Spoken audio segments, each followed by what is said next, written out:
I just want to say, like, I do not feel this way now. But though, like, I felt to myself that, like, I look so hideous and ugly that, like, I should hide so, like, I don't make people, especially kids, feel, like, scared of me. And so, like, I would buy a long wig, like, purposely to, like, hide half my face because I didn't want to, like, offend or scare people. You know, like, a lot more people had said how beautiful I was and how, like, I should be a model or like an actress or anything like that. And then as soon as I had it, then, like, all that stopped. And so that was another thing, like another, like, a confirmation in my brain that, like, oh, like, I'm not acceptable now to what beauty is. Directors have to be more brave, I think, really, because I feel like there's still this, like, one track mind of, like, what a person should look like, or, like, you know, like a character should look like to sell more tickets. And I just feel like, you know, like, if they broaden their mind a bit to what is not the norm, then it can touch a lot more people than they realize. Now they have picked a picture, like, of me to be on that wall. So it's a thing of, like, you know, like, if you don't have a role model, you have to be your own model. Because it makes me burst with pride for, like, the, like, 18-year-old Crystal who thought that she would never be an actor again. Welcome to the Life with a Difference podcast, a platform to amplify the voices of those living with a visible difference, and also to provide relevant information from industry leaders and experts. Please consider subscribing, and every like, comment, follow and share will help me to build a platform to advocate for the visible difference community. Thank you for listening. So just to start, do you mind introducing yourself and explaining a bit about your visible difference? Yes, so hello, my name is Crystal Marshall. I'm from Birmingham, and my facial difference is a skin flap, and which is like some bone and muscle from my back to put onto my face. Also, like, I'm missing parts of my top teeth. I think it's like 6 or 7 teeth here, because I had a rare facial bone cancer called Osteosarcoma when I was 18 years old. So, like, I'm 27 now. But yeah, so that's me. You're not just Crystal, you're the Crystal. Crystal does amazing work in our community. We'll get onto all of that, but she's always involved in the most awesome projects. It's so cool. So going back to your osteosarcoma, what was the first warning signs of that, please? Yeah, so basically, like, the first like warning signs was like a small, like, bump, kind of abscess like bump, and like on my right top gum. And so, like, I thought that it was like my, like, face was swollen because I had about like 2 or 3, like, fillings, like, 2 weeks before, like, I was diagnosed. And so, like, I thought, oh, that swelling, and it was like because of the like, fillings. But then, and it was around a Mother's Day, and my mum and I did our rounds going to my sister's house and my grandma's house. And, like, my sister, she's always been, like, a very, like intuitive, slightly nosy person. So she took like a one look at me and was like, Crystal, like, you look a bit different, like, you know, like, are you alright? Like, you look different. I'm like, oh, what do you mean? And then, like, she was like, oh, like, do you mind, like, you know, like, if I lift, like, your lip or whatever, like, and, like, you know, like, I see, like, your tortilla, which, like, you know, like, to a stranger, like, if a stranger said, do you mind, like, if I lift up, like, your lip, like, they'll be like, what? But, like, that's how my sister is. Like, she's very, like, you know, a, like, hands-on, straightforward person. So I let her do it because she's my sister. And then, like, then she was like, oh, Crystal, like, you need to go to the GP, local dentist, because I don't think that's that's normal. So I did. So I went to the GP, like, they put me on to, like, antibiotics. They went to the dentist, and then like things seemed fine, but then uh one by one, like it seemed like one, two, and three and four, like a dentist started to come into the room, and it was really weird for me because I was like, What's all the fuss about?" Like, do you know what I mean? I thought like I was just gonna be like on my way, and then they brought like in this weird X-ray scan thing that I've never ever seen before like in my entire life. Then like they like started to like put me like underneath like an X-ray, and then they sent me to the Queen Elizabeth Hospital like in Birmingham. And even then, like having cancer was the last thing on my mind because like at school, and obviously like you learn like the basics of like breast cancer, like and blood cancers, and TV and media as well, like talk about those types of things as well. But like it's never ever any type of like cancer like in your face at all. So like I was like, you know what, like it might just be like an abscess that I might like, have to have an operation, and then it'll all be fine. But then yeah, like when I went to the the Queen Elizabeth Hospital, and they did like a biopsy, and then I had another like X-ray and loads of tests. They told me that they found some like cancer cells like in my uh my bump that they had taken out. And Hmm. that for me, like it was just like a very cold and sad feeling because I never thought that I would ever really get cancer, really, like even in my face. Like I went through so much like denial and and like confusion, and like I was really frightened and scared because as well like I was only and 18 years old. I mean, like my birthday was uh, like like a week before like I was diagnosed, and so like at 18, like like obviously I don't know about you, but it's like um that's your like a pathway like into like adulthood. Like you get to go clubbing, drinking, and do whatever, and then suddenly like my whole reality shifted. I was like, oh, like I can't do those things now. I have to deal with this, and Hmm. so that is like a long-winded answer. No, please. I really appreciate it. Everyone listening will appreciate the detailed answer. As you say, it's just unimaginable that it would happen to you. We always hear it, but the thought of it happening to yourself is something outside the realms of reality. That's how we live, most of us. And to have it so young as well. I think it's a good lesson and a good message to people to not ignore symptoms as well. A small bump in your mouth, most people would kind of dismiss that. They would, things a little infection, something that, when I go to the dentist next, I'll get them to look at it. Um, but it's always worth just getting it double checked. Before I go on to the next question, I don't want people to think that I'm glossing over such an incredibly significant part of your life. But we had a little chat before, and obviously it's very difficult to talk about. Understandably, it's so personal.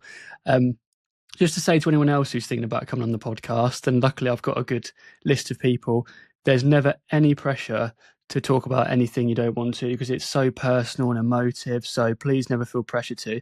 And as I said to Crystal as well, if we're all booked in and 5 minutes before you decide, no, today's not the day, I can't do it, you want to reschedule or cancel, that's absolutely fine. So please never feel any pressure to. That's just to the people that are thinking about coming on. But then towards the end of your treatment, you had to have emergency surgery. Were you made aware beforehand that this would cause you to have a visible difference? Um, so uh, so during my so during at the ending of my treatment, my first surgeon in Birmingham, because I was going to have like the surgery like in Birmingham, like initially, uh, like yeah, like, and we were like always talking about what's going to be next and what my life's going to look like, but like I think I've got some pictures online, but towards the the like ending of my chemotherapy, my face was like back to normal.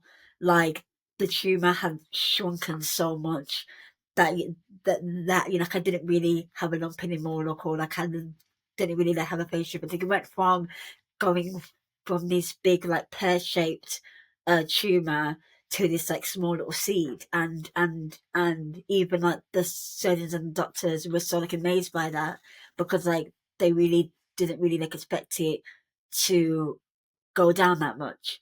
But that's why like I needed to have that chemotherapy, because they had to make it like safe enough like to operate on me. And so, but though like the surgeon in Birmingham, he like kind of took me, like I call it like a horror tour, like a museum of horror, because it was just like, like he took me to this room where he could show so many like prosthetics of like noses, and like how like like he was like he was speaking about it. There was going to be like this exciting thing, like being like, oh, Crystal, like did this amazing like a prosthetic nose, and so like in the operation you're gonna lose your nose, and then like here's like your new nose and everything, like, and it was just like really traumatic, and I couldn't really understand why they had to mess with my nose, like my face was like as down as it can be. And his plan was to take away like my whole nose entirely, and also like my top lip or something.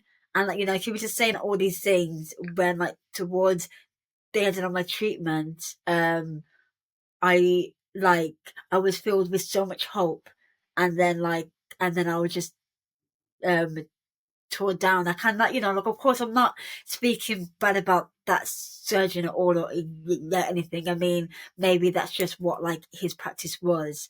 But though like I was just like, you know what, like I want to have like a second opinion, because like if this is what my life is going to look like, then it is a really drastic change. But then again, like in my head again, I was like, why do I have to have such a drastic operation if the tumor has gone down so much? I really do not understand it.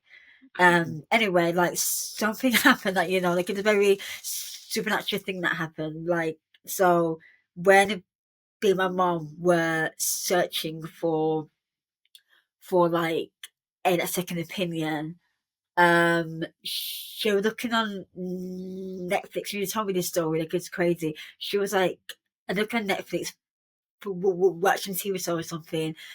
Then apparently, like according to her, like there was like a static, and the video kind of shifted, and then it like there was like a documentary called "The Girl with No Face," where this like a surgeon in London, he went to Africa to like treat this like a black woman who had like tumors like around her face, to like help rebuild her face essentially.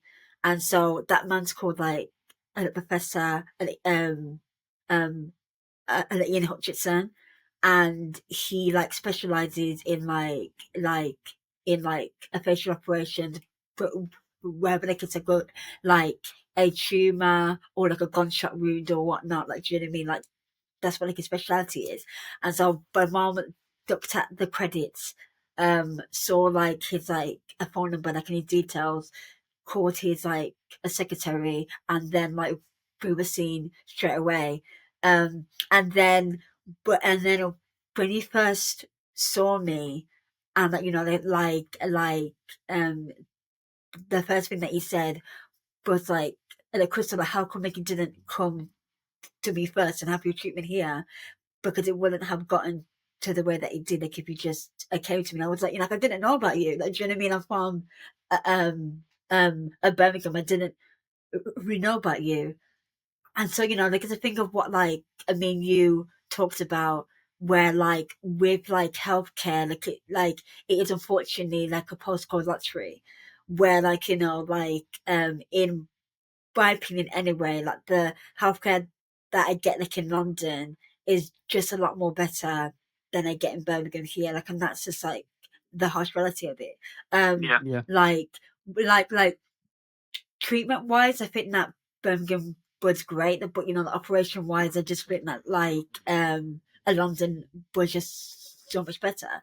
And so and so they like and the professor he got me in contact with my surgeon now and at Mr. Sorry, and at Mr. Califragios, but I'll call him and at Mr. K. So he specializes more in cancer patients and who had a facial a tumors and stuff like that. And he's a very hard hitting and straightforward guy, and still to this day I'm kind of scared of him because he's he's really he's really intense. But bless him though, the kid's like that because he really cares. But yeah, I'm so terrified of him. But he told me straight up, we don't have to get rid of your nose and call your lip or any of that nonsense. And that's what his word is that nonsense. And he said that what we'll do is this and that, and I will try my best to make sure that not only that do I have a face that they can be happy with, they can live with and whatnot, but also that all of the tumor and everything will be completely gone. And I've seen my big thing was because as well it's what I'm having is it is to do and with my face and my appearance, and it's a bit a plastic surgery, and I call and a cosmetic surgery where it's good for the patient to see the work that that surgeon has done, so that you can put your full trust in them that the end result and it's going to be a good result. But the surgeon in Birmingham, he said that it's a conflict, he's not allowed to show me people who he's operated on, and that to me it really made me uneasy because it should be my right and a cancer patient who do want to operate on to see a picture, do you know what I mean? I'm not going to show anybody. They you don't have to show it, send it to me by email. I just had to see something, and so and automatically, and Mr. Galapagos and the a professor he showed me people who've had more aggressive tumors than I had, and the absolute miracle that these two have done, it was just wow, I was just oh my god, I didn't really have that much of appreciation for surgeons until I had cancer, but I was yes, you are my surgeon, I trust you 100%. And I'm 27 now, have had no type of issues or problems with any type of cancer coming back or anything. And yes, I do have a facial difference, but though but I'd rather have this than have to than save more my face, but then still there being a higher risk of having cancer again. So yeah, can mean can mean and I'm at a really really great place right now because of that. It's such an important story, Crystal. That is brilliant. People need to hear that message for sure. First of all, well done, Supermum, to the rescue. It happens so often that, the to all visible difference carers out there, you're all doing a great job. Thank you for everything you're doing, because it's a hard job to navigate. You simply cannot just go with the flow with the NHS. You need to do your own research, especially for something that's so life-altering or significant. Be a bit skeptical, do your research, and don't let them dismiss you, I guess. As you say, you're going to have this life-altering surgery. It's very normal to see the work of someone in whatever industry that is, whether that's a electrician or a surgeon or anything. You want to see the work before you go ahead with it. And for them to just say, no, no, sorry, you're just going to have to roll the dice on me, is quite unreasonable. So yeah, that was very well navigated. And obviously the main thing is that you're still here and you're healthy and you're all good. So it all kind of ended okay in the end. Can you talk about the next couple of years? As I think in the next couple of years you kind of were coming to terms with your visible difference. Obviously you've been through something very traumatic and life altering, not just with the cancer, but then having to now live with the visible difference. Are you able to talk a bit about those next couple of years?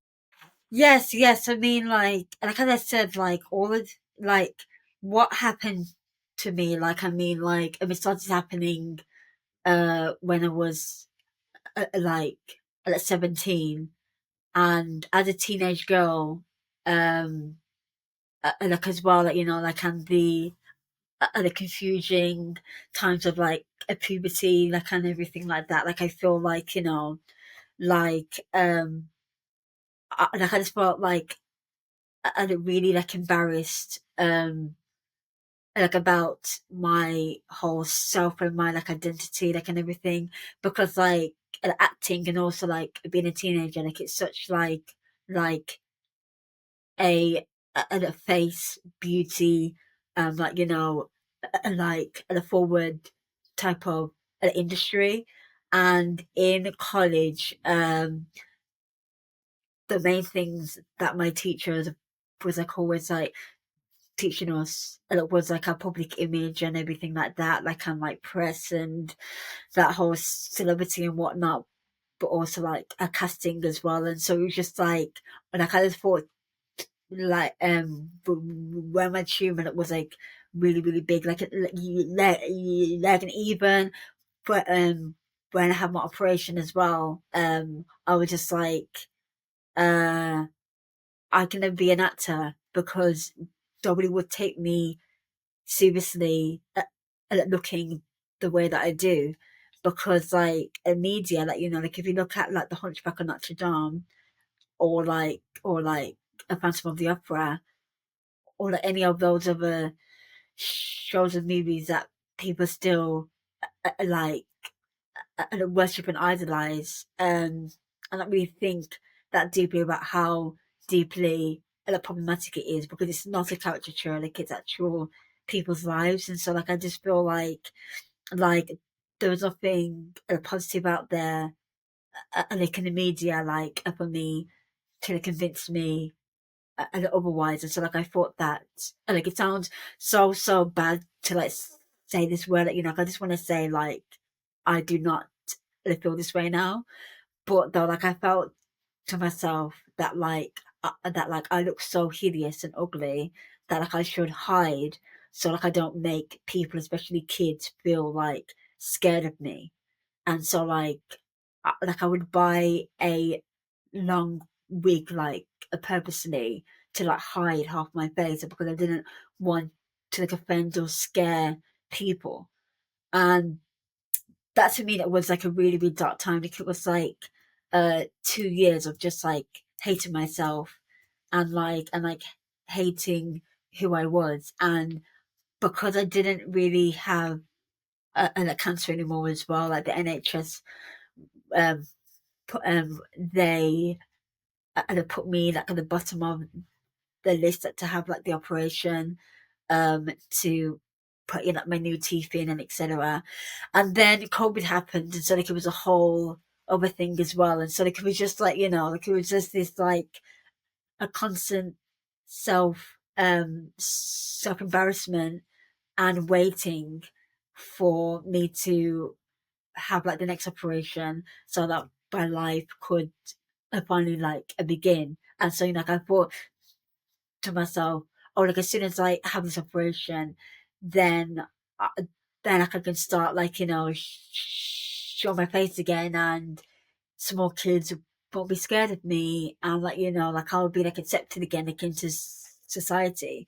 But like as like time went on, and like I never still wasn't um called in, and like I just feel like like and a COVID, and it was like a catalyst for me to be like, yeah, like, you know what, like I just don't care anymore. I mean, people are dying out there, but because this horrible thing, like the COVID. So I was like, who cares about my face, honestly? And like I feel like, like having like the whole world and it being like a standstill, and like I just read and read and read loads of self-help books and self-improvement books and podcasts and whatnot, like, and that really made me view what had happened to me, like on my own self, a concept, like in a more in a different and positive way. So like I really thank God for that, like I don't wish that it happened, like of course not, but I'm really grateful that I had that time to do some deep self like a reflection, because 2020 was definitely like the month, so like the year that like I was like a reborn, like in a sense. Mm-hmm. Was there any books or podcasts that particularly stuck with you that you'd recommend to people? So yeah, so like a Katie Piper, like a confidence journal. Yeah, because and with me, like I'm a very like a proactive person. So like in therapy and counseling, like I don't want to just speak about my feelings. I want people to tell me what to do and how to improve. And because like I don't think that like it's like helpful for me just to speak about like my feelings. So like I really loved that book slash a journal, because it was like every single day, like it was like some like quote or like some like task or like affirmation to build up like your confidence. And like, and so like it was like things like, oh, how about today like you take a walk like in a park that you haven't been to like before, or like like if you write down all of like the things that like you don't like about yourself, then switch them to like like and the positive like affirmations, then do that for like a week or two, like and just see how you go. Like it was just like, yeah, like there's a so like certain like things like that, like I think really helped me, and like so many books on like spirituality and everything, um getting in touch like, with my spirituality, like law of attraction and everything, to really take charge of my future, but also really like and process what had happened to me, and to like I remind myself like it's not my fault. And if people are looking comfortable with how I look on my face, then that's their problem, that's their issue, like it's not mine. So like as long as I'm happy, like and content in who I am as a person and like how I treat people, then that's all that matters, because this like a life that we have is way too short. And like I know that firsthand, but where I've lost so many friends who have had a cancer like me, where their lives have been cut short, and that could have easily been me. And so like I could just spend like the rest of my life just like hiding from the world, or like I can like I can try to embrace it, like and live for me and not live for other people. And so that is the type of mindset that and I think that like I have to keep on reminding myself and keep on doing some self improvement and reading these books, because it's not like a switch of like, oh, that like I'm happier now, like and I'm more great, whatever, like mental health is great. Like I mean, like as I told you, like I still get really triggered sometimes when I have to go back to when I was like a diagnosed and my cancer and whatnot, because I feel like in a way I'm still living it, because I have to have an operation soon and stuff like that. So yeah, yeah, I feel like that's where like I am like at the moment, but like it's a marathon. So so yeah. Honestly, Crystal, I hope you're not tired of hearing this, but your strength is just unbelievable. And the way and your maturity, you're at such a young age, you've been through something so catastrophic. not just physically but psychologically, to sit down and try and find the solution, try and heal yourself, just shows such an incredible level of maturity. Are you? Would you be comfortable sharing um, an experience of when someone maybe has treated you poorly, or you've experienced stigmatization? Yeah, I mean, like, yeah, it's an interesting one because I've had this question before. Like, I can honestly say that I've never ever like experienced anybody like in the like street or in person or anything like that um call me anything. First thing that I've like had is like a people like, you know, staring at me, I guess, or like, you know, speaking to their friends. But then again, it's just like not really, yeah, like, you know, like I haven't really experienced that like at all. Um, and so yeah, like, I mean, like, you know, like I was heavily like bullied in high school. And like this was way before like I have like a face difference and anything like that. And because like because I was like so like stressed and I had anxiety.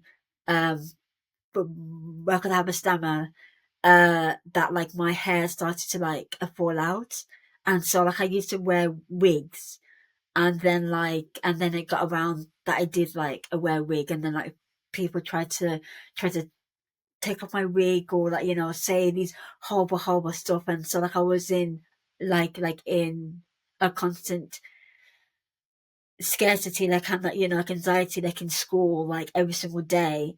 Yeah, it's really really sad because like, you know, like as a child, like in primary school and also like in year like 7, like I was such an excitable child. Like I was, you know, like everyone's best friend. I was like, you know, sort of energetic and whatnot. But then high school really put me down and like, you know, yeah, it stopped me from that.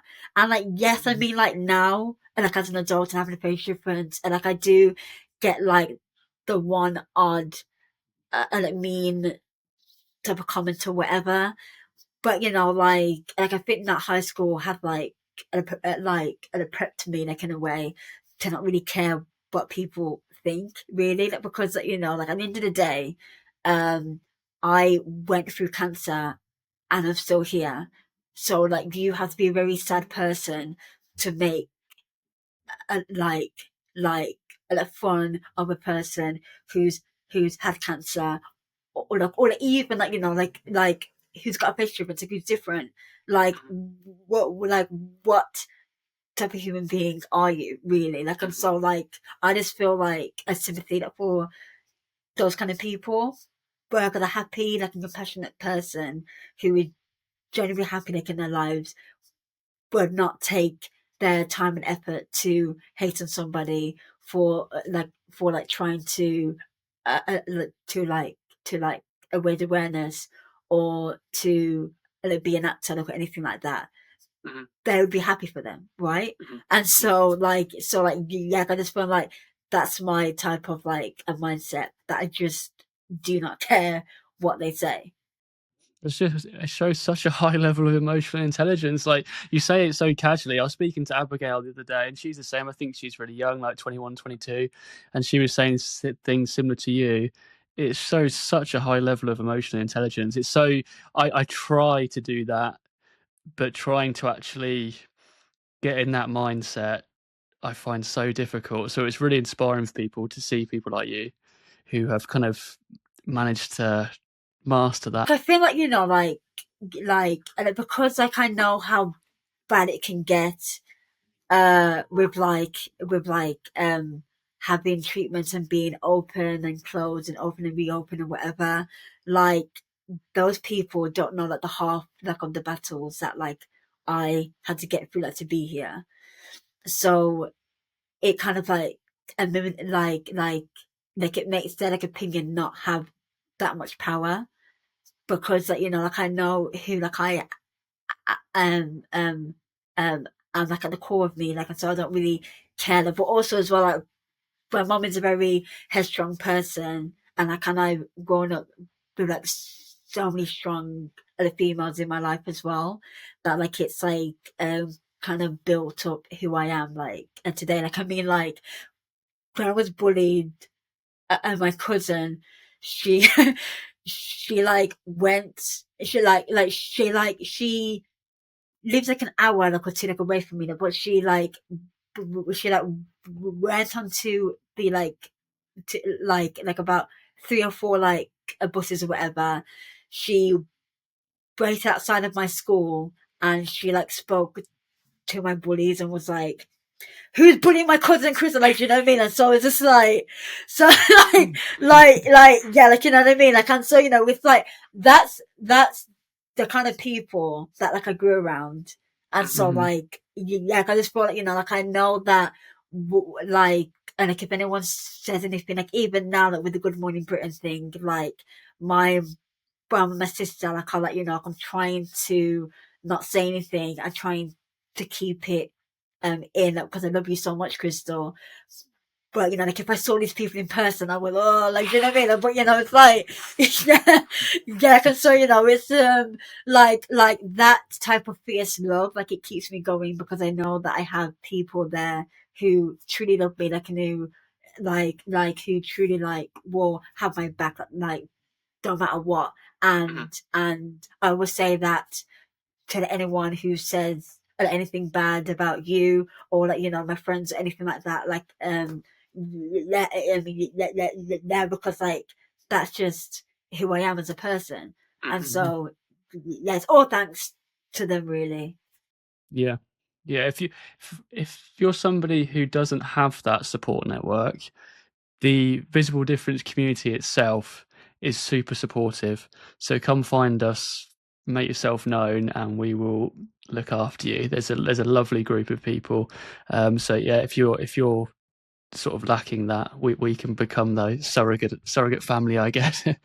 One way I think that we're a little bit similar, I guess, is that we're able to see both sides of the coin. So when my skin is flaring compared to when it's not, it's sort of difference between me having a visible difference and me not having a visible difference.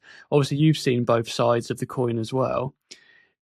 Do you notice differences in the way that you're treated? And it may not even be, as you say, the big thing of someone coming up to you and shouting at you or saying something horrible, but sometimes it's little subtle things.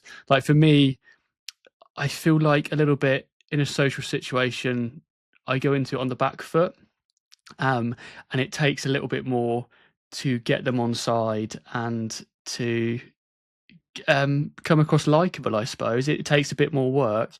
Have you noticed any differences at all?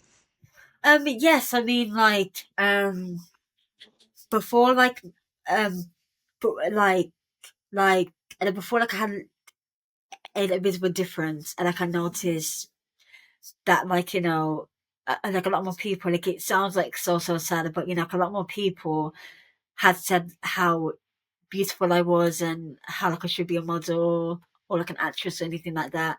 And then as soon as I had it, then like all that stopped. And so that was another thing, like another like a confirmation in my brain that like, oh, like, I'm not acceptable now to what beauty is, or like, but like other people like they view me as like my self-worth is like lesser than, because it's just all quiet. Like, even some like members of my family, like my like extended family, stopped saying like those nice comments anymore, like, and stuff like that. And so that's when I started to just like, you know, like, I started to like play into, and I guess like what they now like a thought of me, in the sense of like, I wore like dark clothes, I had a cap on, hoodie, like, and whatever, because I just wanted to hide away and not really show who I am. But like now, to this day, like with like with like a maturity now, like, I feel like, even though like I have like, yeah, facial difference, and I think that like it's just like the people like Adam Pearson and Katie Piper, like, and all those other people, especially, and I can really like embrace who they are. They are my like role models, where like, I feel like like, if I dress good, I feel good, and I look good to me. I don't care what people think about me, whatever. Like, it's all about me. Like, like, it's a sense of, like, like how I treat it as is like people who've got like a face differences maybe kind of need to get a bit more like a self-absorbed. They're not in a bad way, but like in a way of like when you just tune off that like outside chatter, like, and like dress how you want and try to look how you want, then like automatically people and compliments will come and start to like to like to, um to like be more like a kinder to you, like a nicer to you, whatever, because but your own self like a concept has changed. So I think that through like the books that I told you about and the podcasts or whatever about like how to change my like anxiety, like, and the energy like of anxiety, like into something more like driving forward and more like a positive. I feel like that has really like helped me to be who I am and like dressed who who I want to be. And so yes, but I do feel like as well, that that during COVID when I had a mask, that's when people stopped paying attention to me, and that was just a nice break from not getting stares or anything like that. Now, like, I don't really mind stares sometimes because of who I am as a person now, but like before it really really did bother me. So yes, I mean, like, I'm around at a COVID, like I would always have a mask in my bag. And like if it was like like a public place or anything like that, like I would always have it on.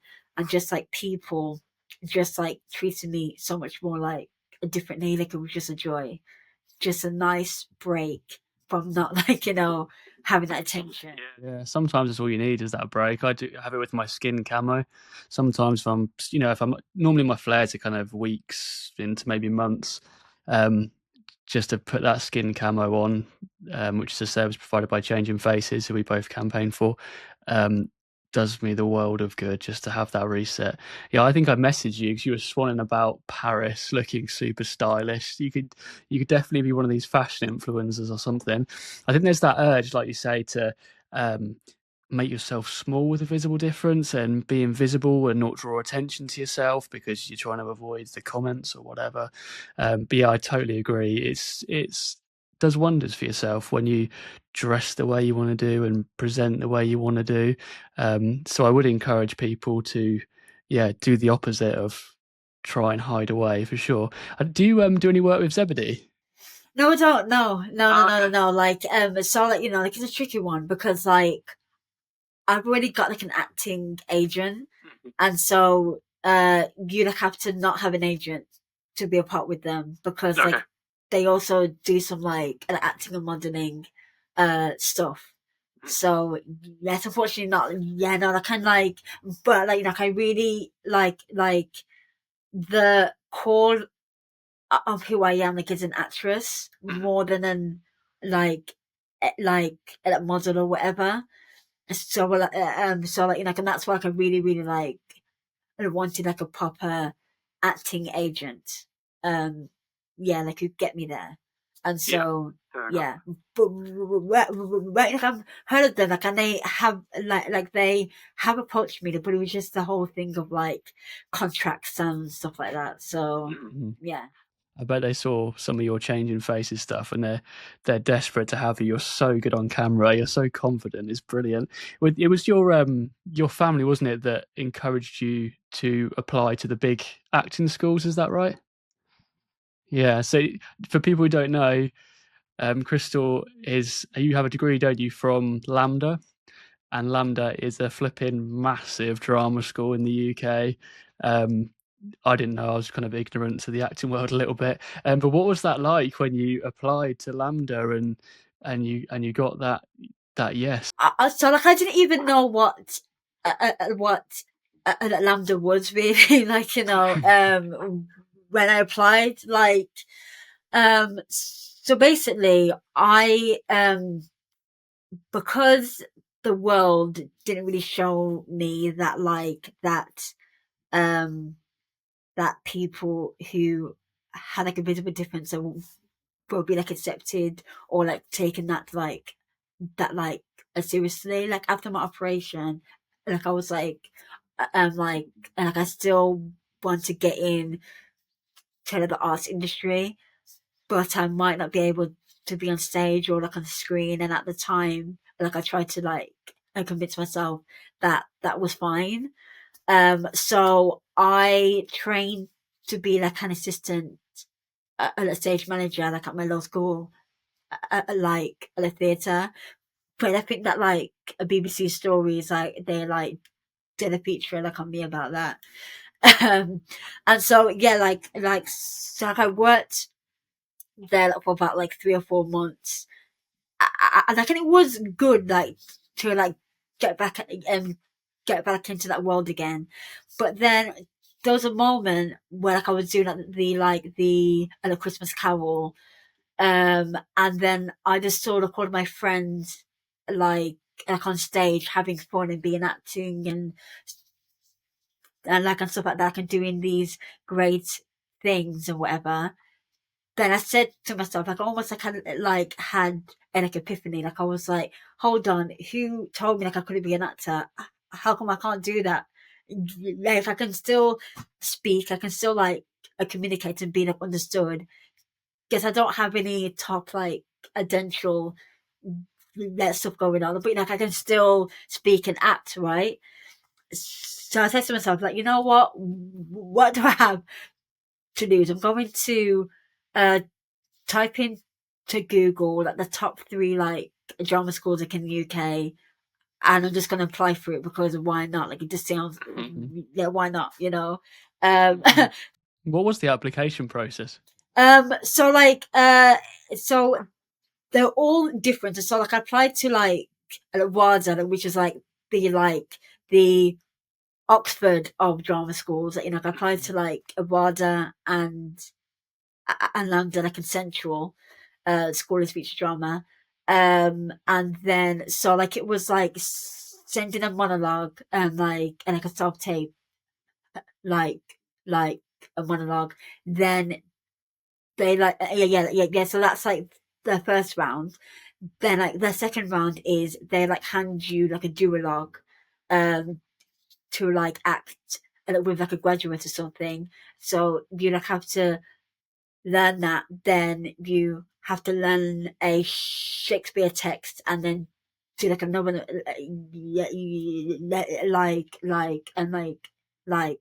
like another type of speech or monologue, and then that's it. And then the third round is like you have to go there like in person, like and do like an interviewing process and do more acting and workshop stuff.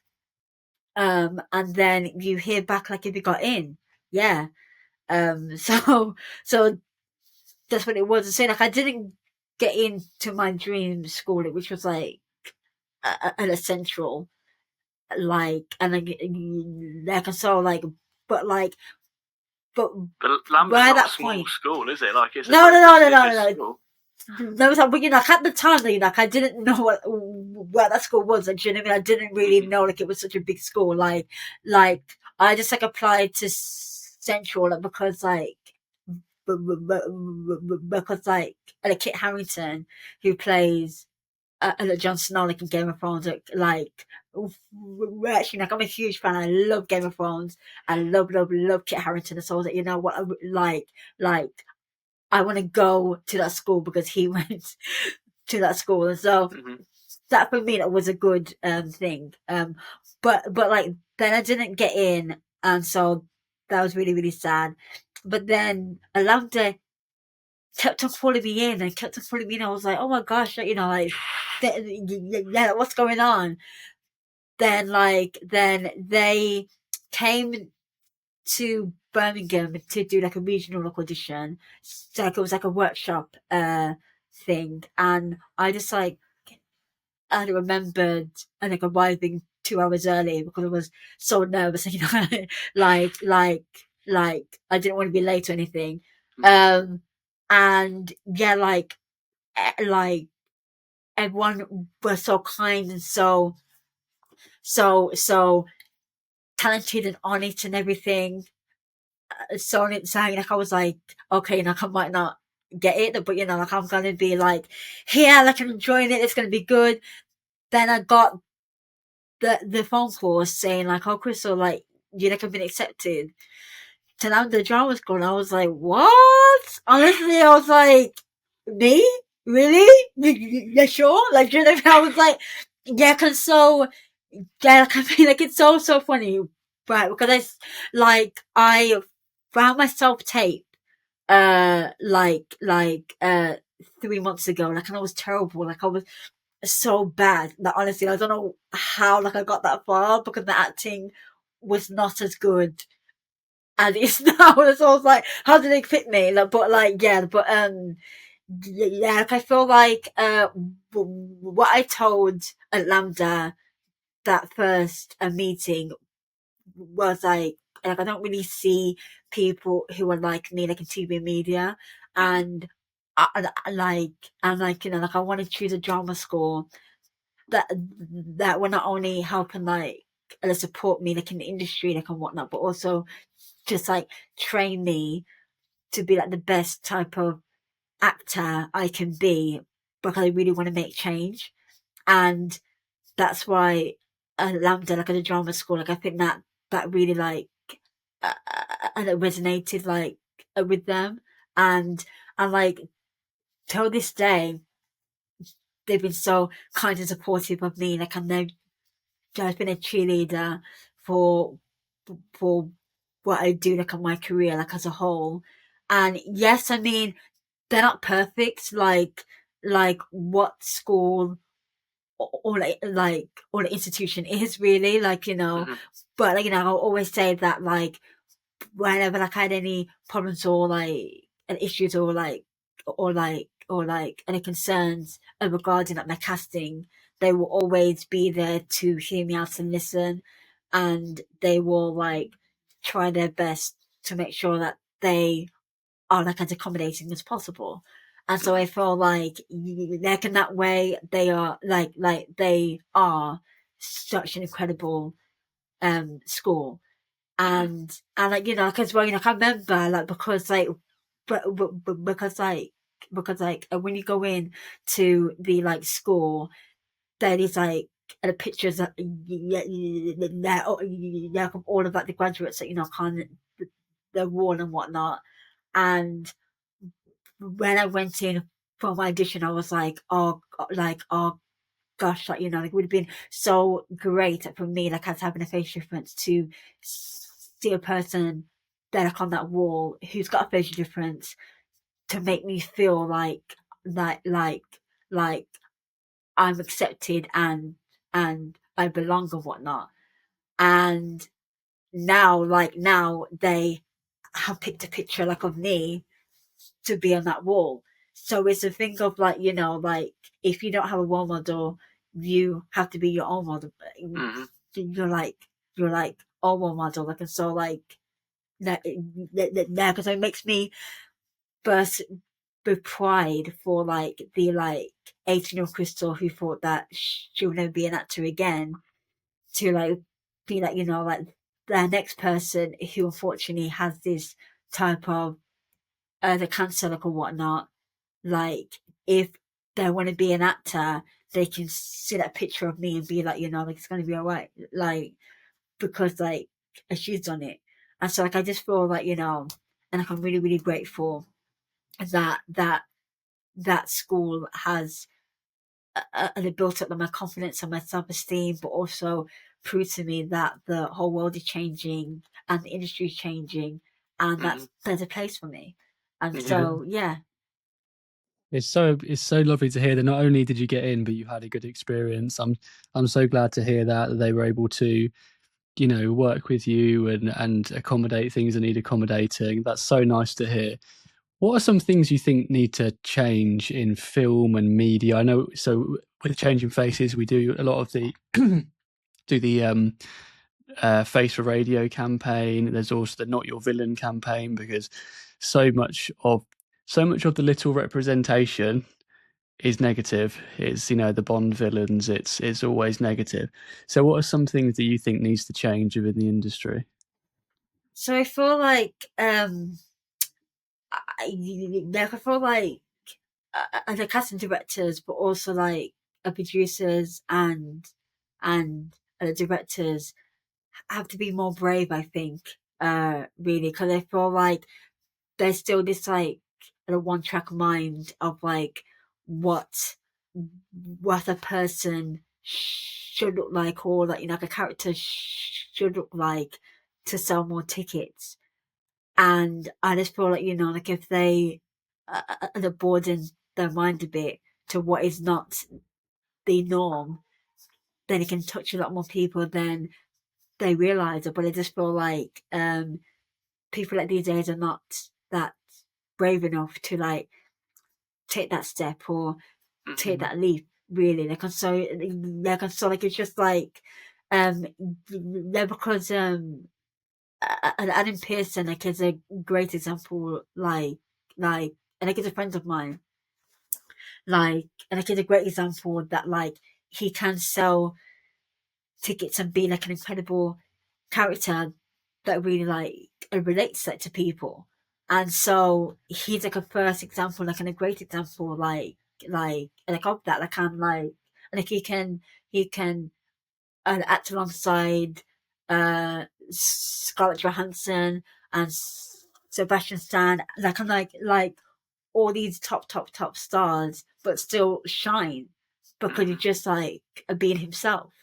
So I feel like, yeah, like just like, you know, um having that vision that like things can work out, but also times are changing.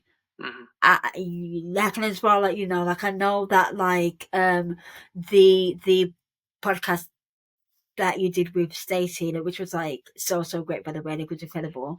Thank you. Like you like kind of touched on how and the visible differences are like unfortunately still not trendy, really. So it's all about what's like as trendy at the moment. And I mean, like, you know, like it could be like in the next 5 or 10 years, it might become trendy. Like, I don't know, but like, you know, it's a bit of like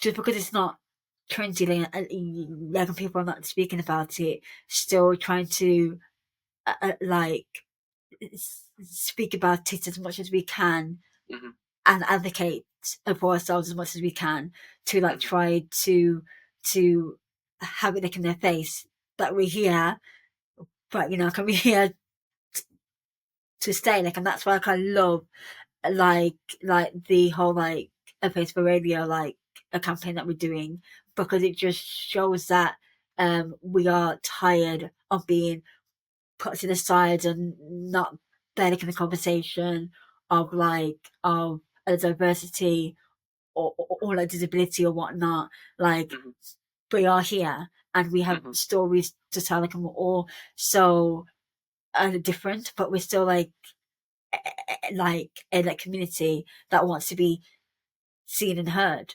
So yes, I feel like, you know, like it is slowly but surely, like I'm seeing more great things happening, but we still have a long way to go. But that's Yeah, I'd okay. like to think we are sort of at the beginning of a trend. I'd like to think that it's starting. Those big headline projects are so important, aren't they? The A Different Man, stuff like that, and you're getting, you know, big actors involved. You know, Sebastian Stan was a very good ally. If by any chance you're watching, Sebastian, we're not done with you yet. You need to get Crystal a big part or something like that. But I think there's something to. You always need to take that first step, which is with A Different Man, which is so important.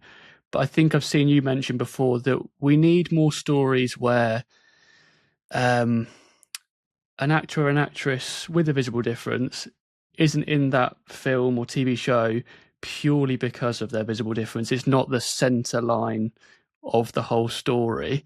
You've got a project coming out soon. I think it's A Girl Who Waits Until the End of the World. Am I right in that that's something that doesn't have, you know, visible difference as the kind of central storyline? Yeah. I mean, yeah, like when I got the like script, I mean, like like and automatically I was just so excited because it was a character who was a very like strong and stubborn and no nonsense type of person, and she did not want to be like pitied or like anything like that. Like, you know, I love those type of characters because it's just like so far from, from, from what like I think people like expect me to be.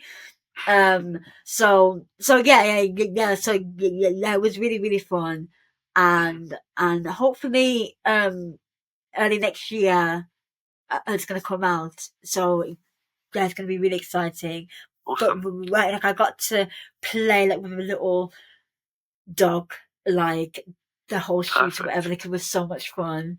Yeah. Because as well, like my character steals a dog, like basically, and like, because she wants to be like, you know, with that dog by the by the end of the world or whatnot or whatever like it is.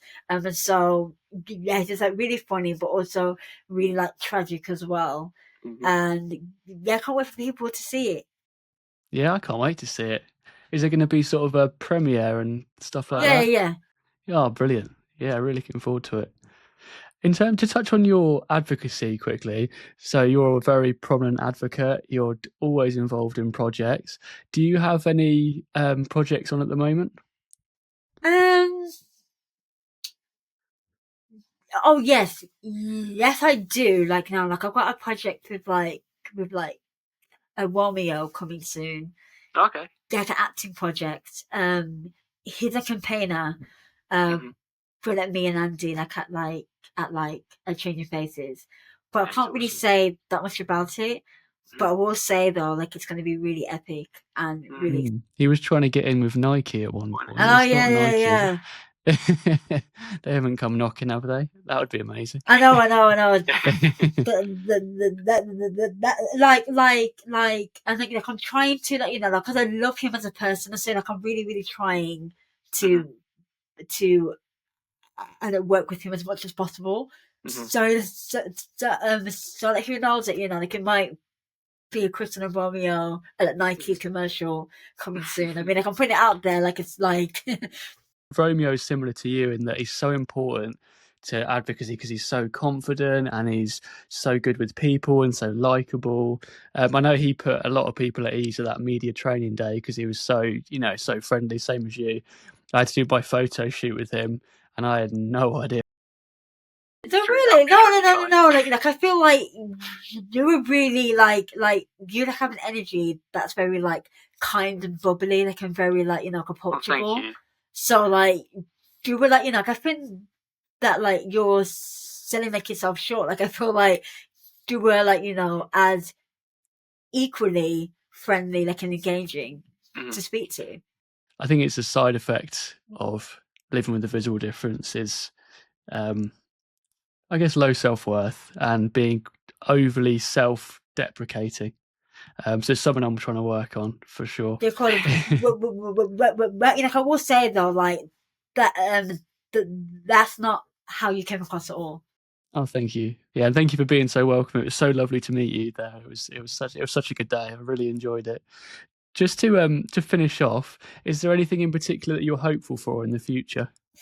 Yeah, so for the future, like I'm just hopeful to see more and more people who've got a little bit of differences and like on TV and movies, and also like you, like, you know, like on podcasts as well. Like I really want us to be like in everything and everywhere, like an hour and the fingers and thumbs, like in everyone's pies and everything. Like, do you know what I mean? I want it to be so normalized that like people don't even blink an eye.